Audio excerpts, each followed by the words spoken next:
e esta disciplina Conhecimento Geral da Bíblia.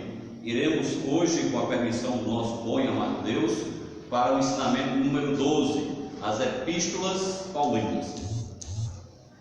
Amados, iremos brevemente falar alguns detalhes das epístolas, primeiro explicando que os evangelhos, é para ser disseminado, para ser distribuído entre os perdidos, serve para o salvo usá-lo para mostrar Deus, mostrar Cristo aos perdidos. As epístolas constituem um importante segmento de ensinamento neotestamentário que concentra todas as informações necessárias para uma vida em verdade, uma vida em espírito. Ou seja, as epístolas nos mostram o comportamento para o crente. Ensina a doutrina aos crentes, portanto, após salvação, as cartas, as epístolas escritas para os crentes pôr em prática o ensinamento da Bíblia. Amém? Irmãos, nós temos várias epístolas, sendo que o apóstolo Paulo foi o autor da grande maioria delas. Paulo, que era um hebreu, fariseu e perseguidor da Igreja de Cristo, foi até Damasco com cartas dos principais sacerdotes para destruir todo e qualquer caminho ou caminho de Cristo. Porém, Paulo teve nesta ida a Damasco um encontro pessoal, único, pessoal, como todo crente tem com Jesus Cristo, e isto mudou totalmente o seu pensar, o seu agir, e foi modificado, transformado. Paulo escreveu no mínimo 13 epístolas, sendo que Hebreus é a 14ª epístola. Alguns dizem que não, nós vamos ver, eu creio que foi Paulo. Então, no mínimo 13 epístolas está escrita e assinada por Paulo. Começando, meus irmãos, com o livro de Romanos. Romanos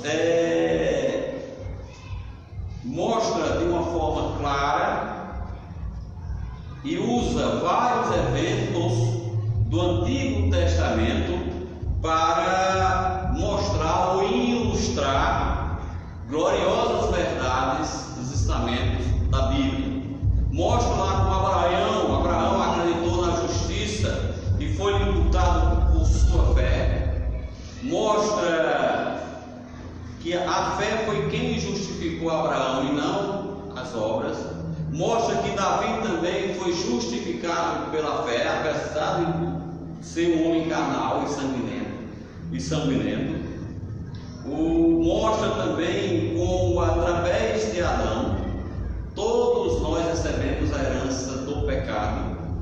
Mostra que, através da promessa feita a Sara, nós vimos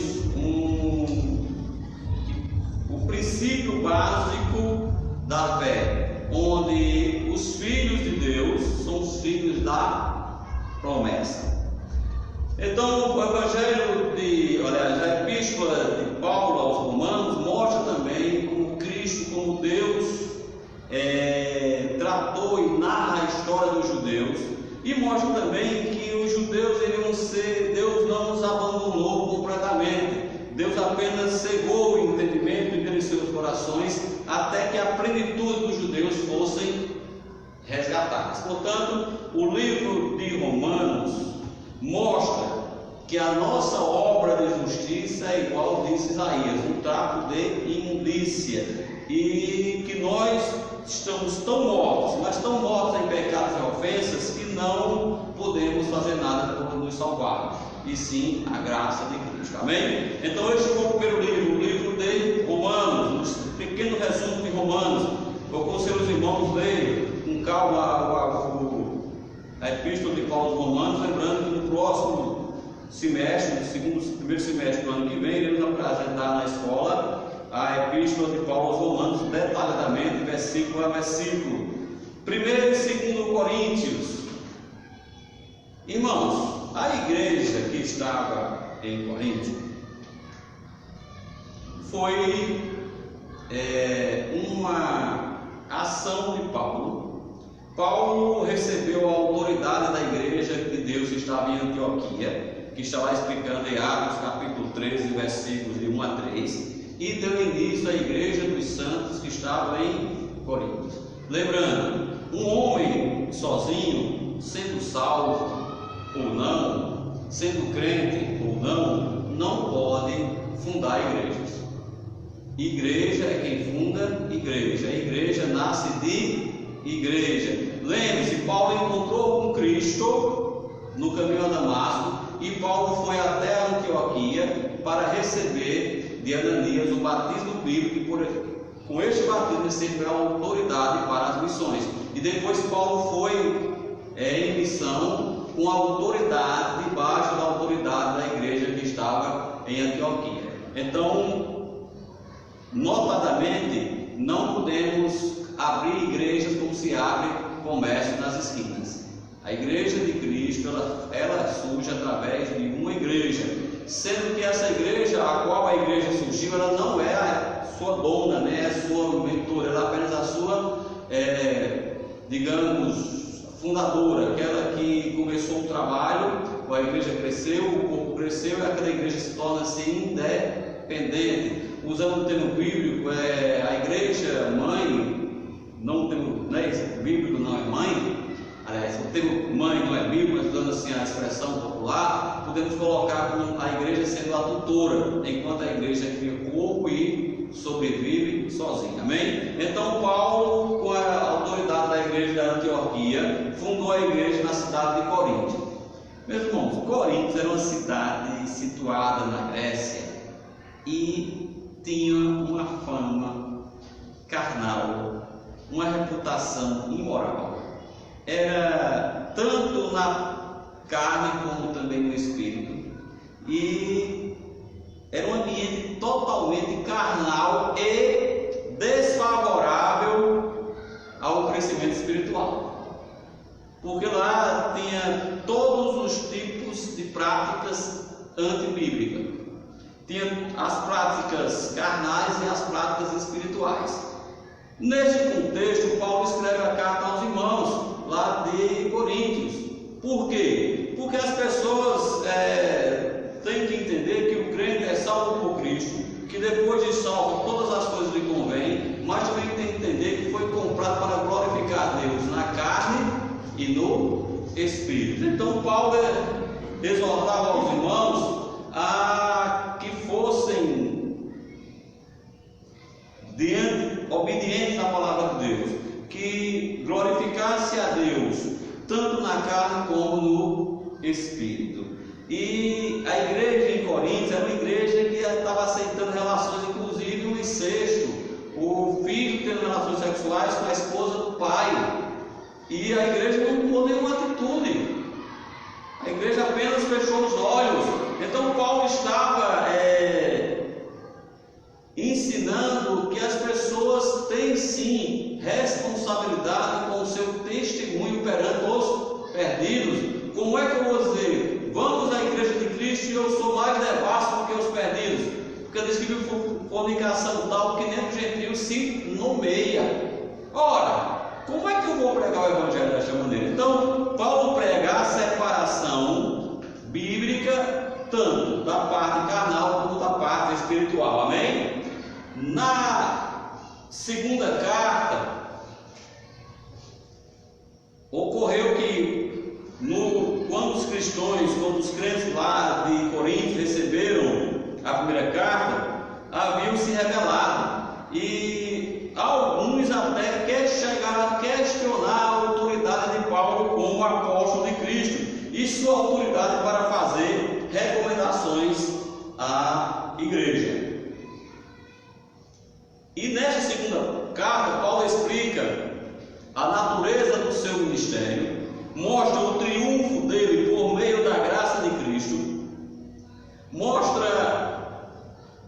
e faz uma comparação do ministério da condenação da lei com o ministério da graça de Cristo da vida.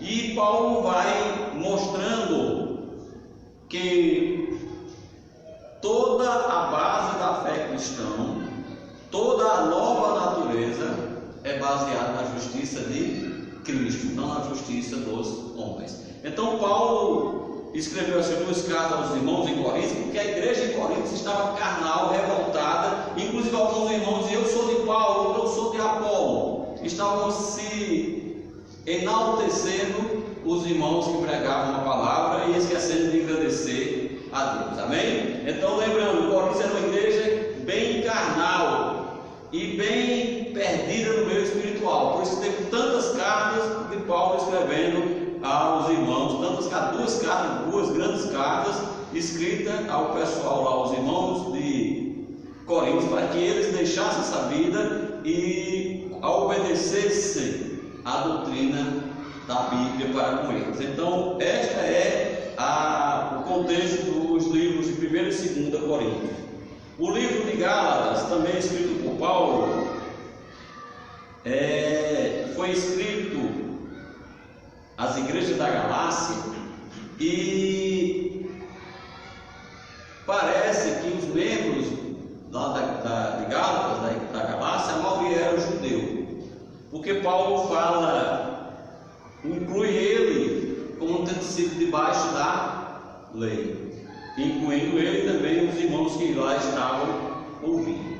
O livro de Gálatas foi escrito como um protesto contra a corrupção do Evangelho. O livro de Gálatas é um protesto contra o falso Evangelho.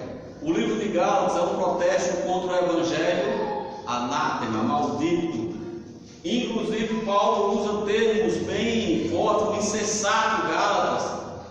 Dizem que as pessoas deixaram a graça para o outro Evangelho. Diz que todo e qualquer Evangelho que não for segundo o que foi pregado pela Sagrada Escritura, que mesmo que um anjo do céu descesse e pregasse o Evangelho, seria o Evangelho maldito. Então Paulo estava preocupado quando as pessoas queriam colocar obras para a salvação.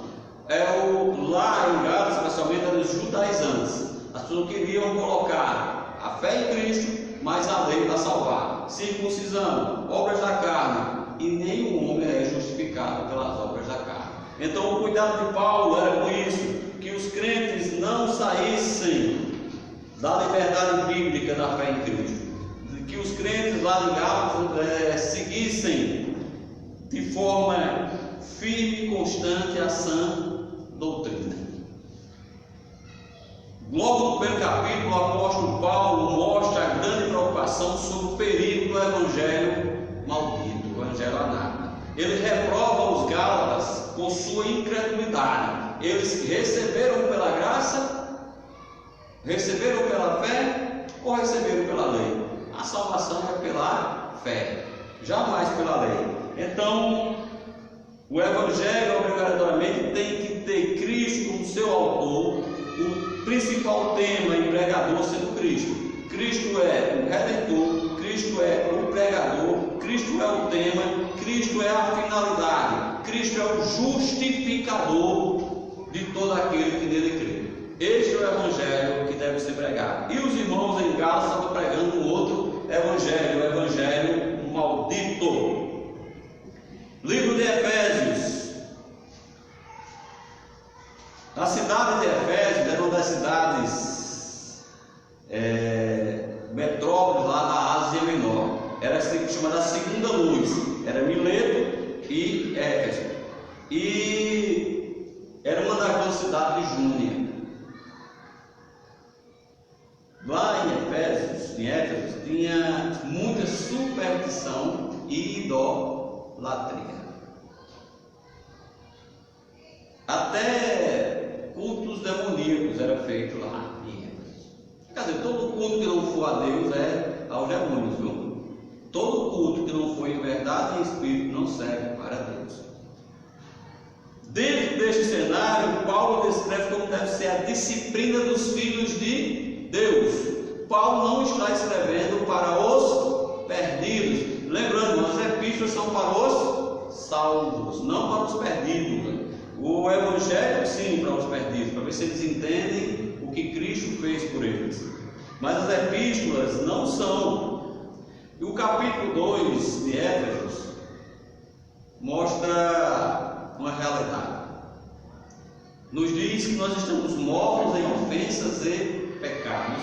Nos diz que nós servimos por natureza, éramos filhos da ira. E nos mostra que só a graça e perfeição de Deus pode tirar o pecador da condenação eterna. Pela graça sois salvos. Eu creio que todos os irmãos sabem o que é graça, mas não vale, mas não custa repetir. Graça é favor imerecido. Ninguém merece a graça de Cristo. Então Paulo mostra e enfatiza a ligação do Evangelho com a sã doutrina. A sequência do Evangelho é você se dedicar à sã doutrina. Sã doutrina é ensinamento puro, um ensinamento sem mácula, um ensinamento que não pode ter fermento, um ensinamento que não pode estar arraigado em qualquer outra questão que não seja o que está escrito nas Sagradas Escrituras. Paulo mostra nos 3 primeiros capítulos de Efésios a soberania de Deus. Paulo mostra claramente o que Deus fez, o que Cristo fez pelos salvos. Já no 4 e 5 capítulo, Paulo expõe, através da ação do Espírito Santo, sobre os princípios da nossa existência atual. Como podemos usar a Bíblia para nos fortalecer. Ele mostra as armas, a armadura de Cristo no capítulo 6, onde devemos vestir-nos com a armadura de Cristo, para que possamos andar dignamente perante Deus. Amém? Depois do livro de Efésios, tem o livro de Filipenses. Irmãos, a epístola de Paulo aos Filipenses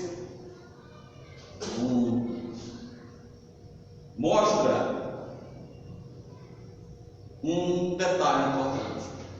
Mostra os recursos através do sofrimento.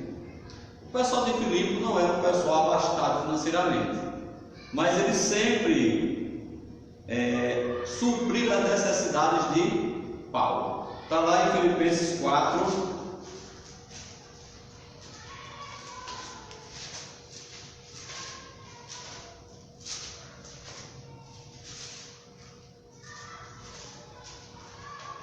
Versículo 15 e 16.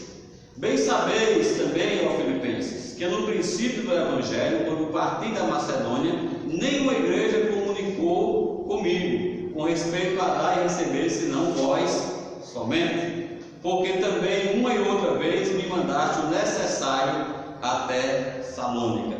Ou seja, mesmo os irmãos não sendo uma igreja rica, mas eram generosos, eram ricos em generosidade. E notamos que Paulo estava preso, e olha os termos que Paulo usa. Mesmo através do sofrimento da prisão, Paulo, alegria, gozo, regozijo, aparece com frequência na epístola, na carta de Efésios. Ou seja, não é porque você está em sofrimento que não pode se alegrar com as coisas de Deus. O livro de Filipenses mostra Cristo em nossas vidas, mostra Cristo em nossa mente, mostra Cristo como nossa força, Cristo como a nossa alegria, Cristo em todos os momentos da nossa vida. Ele diz que em todas as coisas, em Cristo,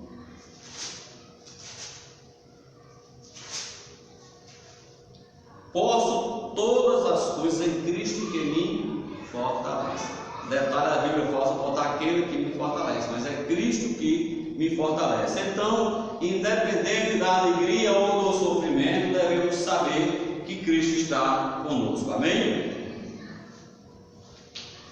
Livro de Colossenses, Colossenses, na cidade de Colossos, também na Ásia Menor. E esses irmãos tinham recebido já a visita de Paulo, o pessoal não tinha recebido. O trabalho dessa igreja, provavelmente, segundo Colossenses capítulo 1, versículo 7, diz: como aprendeste de Epáfras, nosso amado conservo, que para vós é um fiel ministro de Cristo. Provavelmente esta igreja foi iniciada pelo irmão Epáfras, e Paulo estava preso. E na ocasião também o Epáfras foi preso e relatou a Paulo as condições da igreja dos Colossenses. E Paulo aproveitou e escreveu esta epístola. Dois detalhes importantíssimos que Paulo escreveu para os irmãos ficarem atentos. O primeiro encontro em Colossenses 2:8.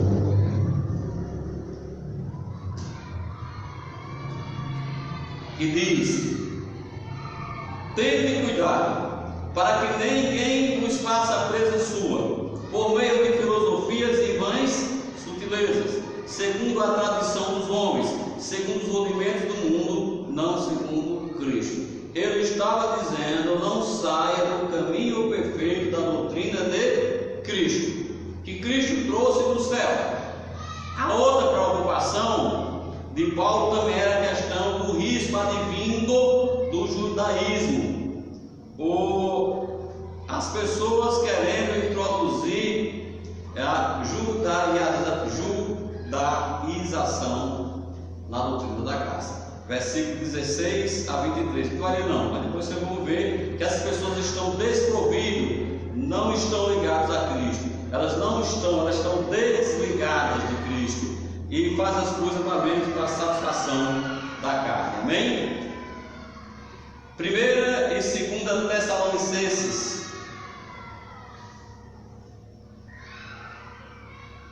Tessalônica também é uma cidade da Macedônia e foi visitada por Paulo na sua segunda viagem missionária. Está lá em Atos capítulo 17, não vai ler, vamos só referenciar, capítulo 17, versículo de 1 a 10. E por 3 sábados seguidos, Paulo pregou o evangelho nas sinagogas locais. E muitos judeus e muitos gregos receberam a palavra de grado, com grado, e receberam também Cristo.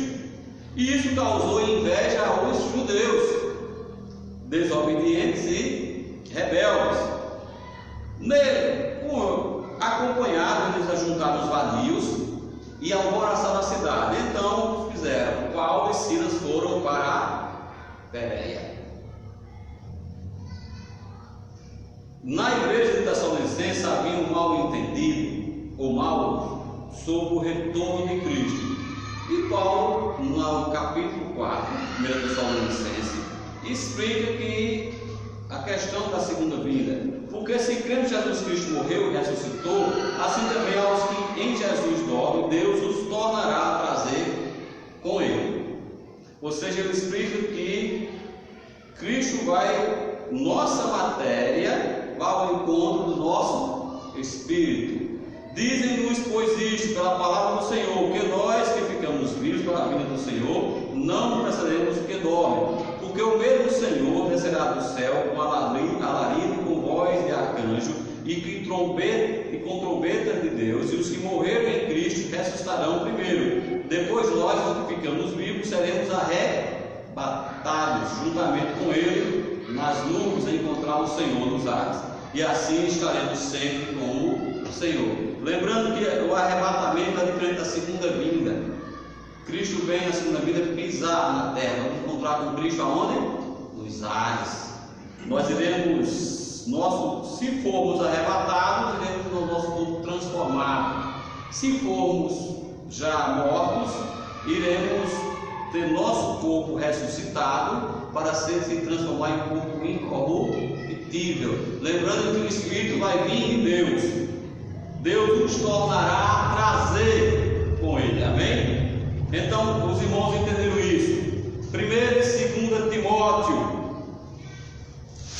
Irmãos, Paulo escreveu ao jovem pastor Timóteo, encorajando e colocando sobre ele a sua devida responsabilidade. lidar. Paulo explica a Timóteo que ele tem que evitar doutrinas estranhas, o cuidado de não ensinar outras coisas, versículo 3 do capítulo 1, como te roguei quando parti para a Macedônia, que ficasse em Éfeso, para quê? Para divertires a alguns que não ensinem outra doutrina. A epístola de Paulo a Timóteo pode ser considerada como uma das epístolas pastorais. Lá mostra claramente o papel do pastor, o papel do bispo, o papel do diácono, e mostra também o papel das mulheres na igreja. Não há discussão a respeito de mulher pastora. Eu não discuto. A mulher pastora, não discuto. Por que não discuto? Porque não tem base bíblica. Então Paulo mostra com clareza que quem deseja o episcopado, excelente obra deseja. Aí vai as condições, e uma delas é que seja casado, e casado com uma mulher, que tenha filhos em sujeição. Então, mesmo aprisionado em Roma, Paulo escreveu 2 cartas a Timóteo, e sempre lembrando aos irmãos que Timóteo, a 1 Timóteo, é um manual para a liderança, é um manual para os pastores. Mostra o que nós devemos ter, como devemos ter cuidado com o erro doutrinário, como devemos pregar a palavra de Deus a tempo e fora de tempo, como devemos ser submissos a Cristo, submissos à doutrina da Bíblia. Mostra que a necessidade de não nos desviarmos para doutrinas estranhas, não seguirmos hipocrisias de homens, e sim seguirmos com clareza a sã doutrina, que vai dar comichão nos ouvidos dos perdidos, mas para o crente regozija-se o coração. Paulo também tinha um grande amor por Timóteo, e na segunda epístola a Timóteo, ele escreve, encorajando a Timóteo e também aos crentes em gerais, para permanecerem na doutrina que aprenderam. 2 Timóteo 3,14. Presta atenção no que diz: tu, porém, permanece naquilo que aprendestes e que fostes inteirado, sabendo de quem tu tens aprendido. Irmãos, é de suma importância permanecer na sã doutrina. É de suma importância pegarmos o final da nossa carreira. Quando Paulo escreveu a Timóteo, ele diz: combati o bom combate, acabei a carreira, guardei a fé. O crente tem que combater o bom combate. O crente tem que estar sempre pronto com as armas do Evangelho, com a palavra de Deus, para combater o sagrado e eterno Evangelho. Paulo diz no capítulo 2, do versículo 4, no versículo 2 do capítulo 4, que devemos pregar a palavra inste a tempo e fora de tempo, corrija-se, repreende, exorte com toda a longanimidade e doutrina. Devemos, irmãos, ensinar doutrina aos irmãos da igreja. Devemos ensinar doutrina ao corpo de Cristo, a plenitude de Cristo, que é a igreja, e não seguimos doutrinas e preceitos de homens. Amém? O livro de Tito, a epístola de Tito. Tito era um grego de nascimento e foi um fiel ajudante de Paulo. Tito estava sempre acompanhando Paulo. E Tito também é considerado e conhecido como uma epístola pastoral. Paulo deixou Tito para liderar uma igreja que Paulo havia estabelecido em suas viagens.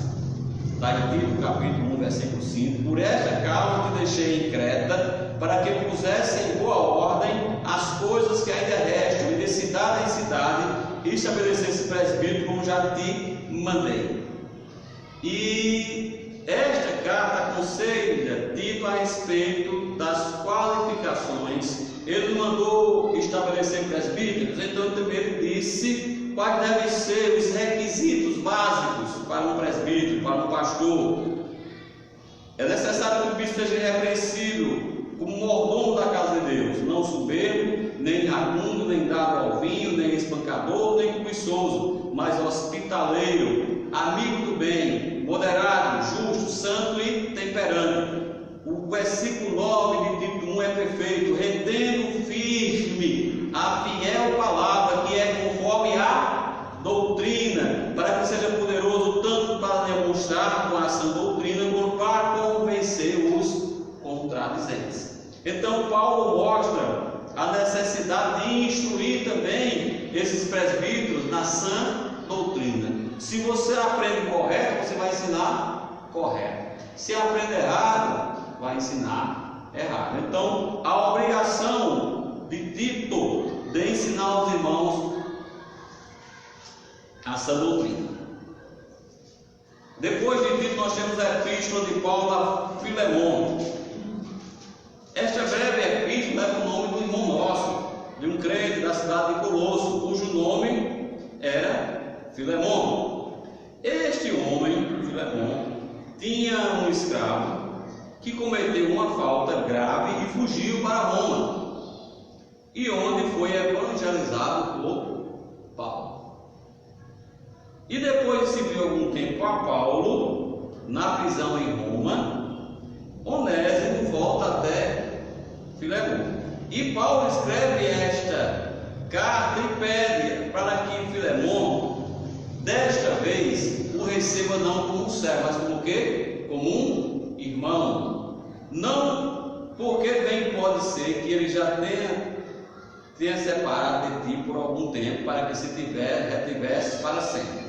Não já como servo antes, mas como do que servo, como irmão amado, particularmente de mim, e quanto mais de ti, assim na carne como no Senhor. Então, Paulo exorta a Filemon a receber Onésimo como irmão em Cristo. E diz mais, que se tiver algum dano, se alguma coisa o Onésimo dever a Filemon, que seja posto na conta de Paulo. Então, esta pequena epístola é uma carta a uma pessoa específica, Filemon, que mostra a necessidade do perdão, do arrependimento e do perdão. Amém? O último livro de hoje à noite a ser estudado é o livro de Hebreus.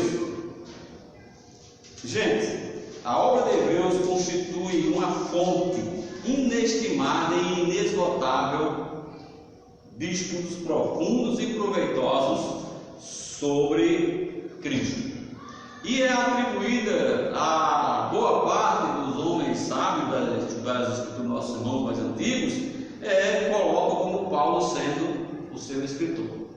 Outros colocam como tendo sido Apolo, ou Barnabé, Silas, Felipe, ou Aquila e Priscila, mas independente, eu creio que foi Paulo, pelo linguajar, pela forma que foi escrito, eu creio que foi Paulo. Mas independente de quem escreveu, ele foi um livro inspirado, foi um livro feito pelo Espírito Santo de Deus. Então é a palavra de Deus, pouco importa quem escreveu. Para mim foi Paulo, mas se não foi Paulo, não tem problema, foi o Espírito Santo. E eu digo a vocês, quem escreveu foi o Espírito Santo. Não importa quem colocou no papel, quem colocou no pergaminho, importa-se quem é o autor. E o autor de toda a Bíblia é o Espírito Santo de Deus. Toda a Escritura é divinamente inspirada. Então, com relação ao autor de Hebreus, creio que foi Paulo, mas não diz claramente que foi escrito por Paulo. Mas pela conjectura e pelos irmãos que já antes de mim e antes de muitos de nós que estamos aqui falaram que foi Paulo, então ficamos com Paulo, mas também não vamos discutir por causa disso. Amém? O livro de Hebreus é caracterizado por uma minuciosa e contínua superioridade de Cristo sobre a lei, sobre qualquer tipo de religião, sobre qualquer tipo de carnalidade. Mostra a pessoa de Cristo, mostra o trabalho de Cristo, dizendo que Cristo é melhor do que qualquer religião, qualquer judaizante, qualquer instituição, qualquer coisa sobre a face da terra. Cristo é sempre o melhor. A epístola nos diz que o Jesus Cristo é melhor do que aquilo que qualquer mera religião tem que oferecer. Toda polpa, toda grandeza religiosa, ela empalidecem se for comparada a Cristo. A maior de todas as igrejas que existe é nada perto de Cristo. Estou falando de igrejas, não estou falando de religião não, porque a religião não é de Cristo. Cristo não pregou a religião, pregou Ele. Arrependei e crer, arrependei e crer. Agora a igreja de Cristo que Ele fundou, então temos que ter cuidado, não seguir as igrejas contrárias à sã doutrina. Qualquer igreja que tem uma vírgula fora da Bíblia, ela é contrária à sã doutrina. Já me perguntaram, irmãos, se a igreja batista, bíblica, fundamentalista era perfeita. Eu disse, não é perfeita, porque são feitas de pessoas, é feita de pessoas imperfeitas, mas a doutrina que cá pregamos, sim, é perfeita, porque seguimos como regra de fé e prática unicamente a Bíblia. Então, o livro de Hebreus mostra a superioridade do novo sobre o velho. Mostra a superioridade do sacrifício de Cristo sobre o sacrifício da lei judaica. Mostra que Jesus Cristo é superior a Moisés. Mostra que Jesus Cristo, com um só sacrifício, aperfeiçoou para sempre os que são santificados. Mostra que por uma oração salvou todo aquele que nele crê. Mostra que Ele é um sacerdote da ordem maior de todas, que não há ninguém maior do que Ele. E mostra a imperfeição da primeira aliança. E mostra a perfeição, a excelência do ministério de Cristo. O livro de Hebreus mostra que sacrifício é insuficiente. Um sacrifício só foi suficiente para salvar todo aquele que crê em Cristo. Nem por sangue de bodes e bezerros, mas por seu próprio sangue entrou uma vez no santuário, havendo efetuado uma eterna redenção. Citei Hebreus capítulo 9, versículo 12. Amém? Que possamos, meus amados irmãos alunos, estarmos crescendo na graça de Cristo, que possamos usar a Bíblia como nossa regra de fé e prática, e seguirmos os conselhos que Paulo deu ao irmão Timóteo, que Paulo deu ao irmão Tito, não nos desviarmos do que já aprendemos, mantermos sempre a sã doutrina, perfeita, sem mácula, e fazendo isso, nós iremos estar agradando a Deus. Se não vamos agradar aos homens, não tem problema, mas estamos agradando a Deus, amém? Que Deus nos abençoe, que Deus nos fortaleça e que possamos estar juntos na próxima sexta-feira, se Deus assim nos permitir. Só lembrando, irmãos, que no dia 15, na sexta-feira, não haverá aula, porque vai ter aqui na igreja, em Esperança, o encontro das mulheres batistas bíblicas aqui do estado da Paraíba. Mas eu estou orando a Deus e pedindo a Deus para fazer na segunda ou na terça-feira. Eu tenho um compromisso na terça, vou tentar mudá-lo para quarta, porque na quarta tem a aula do irmão William. Mas se der tudo certo, a gente faz na terça-feira a última aula desta disciplina. E depois vou colocar um pequeno questionário para os irmãos fazerem em casa, tá certo? Deus nos abençoe, Deus nos fortaleça, Deus nos proteja.